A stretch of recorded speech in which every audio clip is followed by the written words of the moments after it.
ব্রিটিশরা divide and রুলের নীতিতে আমাদের শাসন করেছিল, আর দুর্ভাগ্যজনকভাবে আমার মধ্যেও এটা প্রভাব ফেললো। ভেবেছিলাম হিন্দুইজমের সাথে ইসলামের সাদৃশ্য হয় কিভাবে, এটা অসম্ভব। এইসব পণ্ডিতদের বই পড়ার পরে, এই সমাজ সংস্কারক গবেষণা করার পরে আমার এই লেকচারটা দাঁড়িয়েছে। তবে আসল কারণ এই ব্রিটিশরা, তারা ডিভাইড অ্যান্ড রুলের নীতি মানত। আমাদের দেশ ব্রিটিশদের কাছ থেকে স্বাধীন হয়েছে, কিন্তু দুর্ভাগ্যজনকভাবে এখনো আমরা এই ডিভাইড অ্যান্ড রুলের নীতি মেনে চলছি। আরো দুর্ভাগ্যজনক, ইন্ডিয়ার বেশিরভাগ পলিটিশিয়ান, সবাই না হলেও তাদের বেশিরভাগই, তারাও এই ডিভাইড অ্যান্ড রুলের নীতি মেনে চলে ভোট পাওয়ার জন্য। পৃথিবীর মধ্যে ইন্ডিয়াতে সবচেয়ে বেশি সাম্প্রদায়িক দাঙ্গা হয়েছে, গড়ে প্রত্যেক দিন একটার বেশি দাঙ্গা হয়েছে। যদি এই দাঙ্গাগুলোর পেছনের কারণ দেখেন, প্রায় সবগুলো দাঙ্গায় বাঁধিয়েছে পলিটিশিয়ানরা তাদের ভোট ব্যাংকের জন্য। একবার এক লোক আমাকে বলেছিল যে পলিটিশিয়ানরা তারা আগুনের মধ্যে তেল ঢালছে। আমি বলবো না, কথাটা ভুল।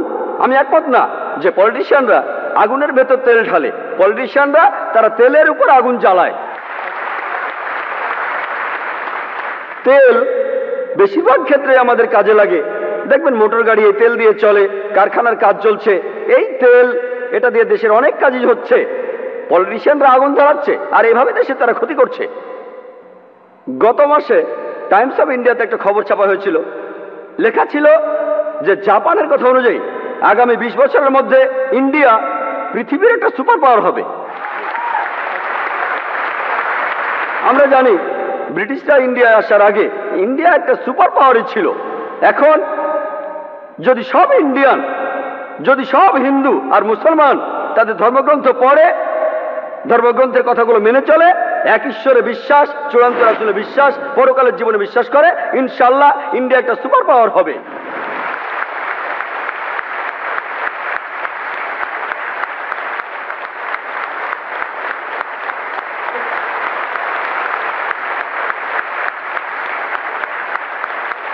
যদি ইন্ডিয়ার হিন্দু আর মুসলমানরা তাদের ধর্মগ্রন্থগুলো পড়ে সেগুলো মেনে চলে, আমরা আমেরিকার চাইতে বড় সুপার পাওয়ার হব।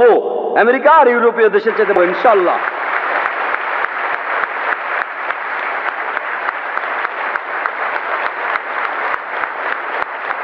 বেদে পরিষ্কারভাবে লেখা রয়েছে, ঋগ্বেদে আমাদের বলছে 10 নম্বর গ্রন্থে 71 নম্বর অনুচ্ছেদে 4 পরিচ্ছেদে, তারা দেখেও দেখতে পায় না, তারা শুনেও শুনতে পায় না। ধর্মগ্রন্থে পরিষ্কারভাবে বলা আছে, তারপরও দেখবেন না, ধর্মগ্রন্থের কথাগুলো শুনেও শুনবেন না। একই কথা বলা হয়েছে পবিত্র কোরআনে সূরা বাকারার 44 নম্বর আয়াতে, তোমরা কিতাব অধ্যয়ন করো কিন্তু উহাকে অনুসরণ করো না। পবিত্র কোরআনে সূরা বাকারার 18 নম্বর আয়াতে উল্লেখ করা আছে, সুম্মুম বুকমুন উময়ুন ফাহুম লা ইয়ারজিউন, তারা বধির, মুখ এবং অন্ধ, সুতরাং সঠিক পথে ফিরবে না। আপনারা হয়তো এমনটা দেখবেন যে পৃথিবীর বেশিরভাগ ধর্মেই যেসব ধর্মীয় নেতা আছেন, হোক সেটা ইসলাম, খ্রিস্টান বা হিন্দুইজম, তারা অর্থ বুঝে ধর্মগ্রন্থ পড়াকে বাধা দিয়ে থাকে। এটা তাদের নিজের সুবিধার জন্যই। কারণ অনুসারীরা ধর্মগ্রন্থ মেনে চললে হতে পারে যে তারা তাদের বিভিন্ন সুবিধাগুলো পাবে না। এই লেকচার আমি আগেও দিয়েছি যে আল কোরআন অর্থ বুঝে পড়া উচিত। যদি কোরআনকে বুঝতে চাই, সবচেয়ে ভালো হবে যদি আরবি ভাষাটা শিখতে পারি। যদি আপনি আরবি শিখতে না পারেন, যেটা সবচেয়ে ভালো জানেন সে ভাষাতেই আপনি কোরআন শরীফ পড়ুন। পৃথিবীর অনেকগুলো ভাষায় পবিত্র কোরআনের অনুবাদ রয়েছে। একইভাবে যদি ভালো করে দেখেন, যদিও ইসলামের মধ্যে অনেকগুলো ভাগ, অনেকগুলো মতবাদ, এক দলের সাথে আরেক দলের পার্থক্য সেটা খুবই কম, পার্থক্য খুবই কম, সামান্য কিছু পার্থক্য।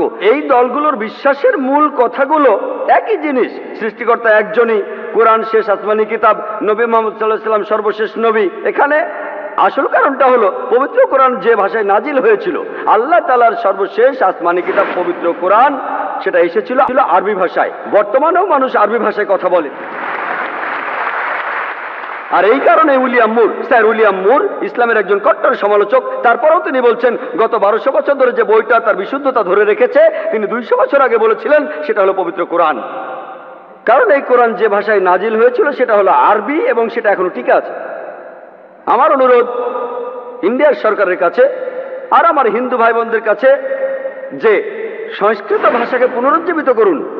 আমি ইন্ডিয়ার সরকারের কাছে অনুরোধ করব, হিন্দু ভাই বোনদেরকেও বলবো, আপনারা সংস্কৃত শেখেন, আপনাদের ধর্মগ্রন্থ পড়েন, আপনাদের বেদ পড়েন, সেখানে দেখবেন যে সৃষ্টিকর্তা একজন।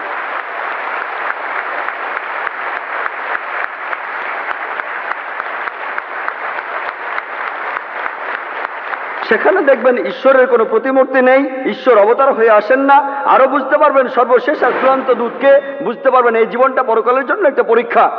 আর তখনই হিন্দু আর মুসলমানরা পাশাপাশি থাকতে পারবো, আর সুন্দর একটা জাতি আমরা গড়তে পারবো। আমার লেকচার শেষ করার আগে পবিত্র কোরআন থেকে একটা উদ্ধৃতি দিচ্ছি। সূরা ইউনূসের 108 নম্বর আয়াতে উল্লেখ করা আছে, ইয়া আইয়ুহান নাস, বলো হে মানুষ জাতি, তোমাদের নিকট সত্য আসিয়াছে তোমাদের প্রতিপালক হইতে, যাহারা সৎপথ অবলম্বন করিবে মঙ্গলের জন্যই করিবে, যাহারা পথভ্রষ্ট হইবে নিজেদের ধ্বংস করিবে, এবং আমি তোমাদের কর্মবিধায়ক নহি। ওয়া আখিরু দাওয়ানা আলহামদুলিল্লাহি রাব্বিল আলামিন।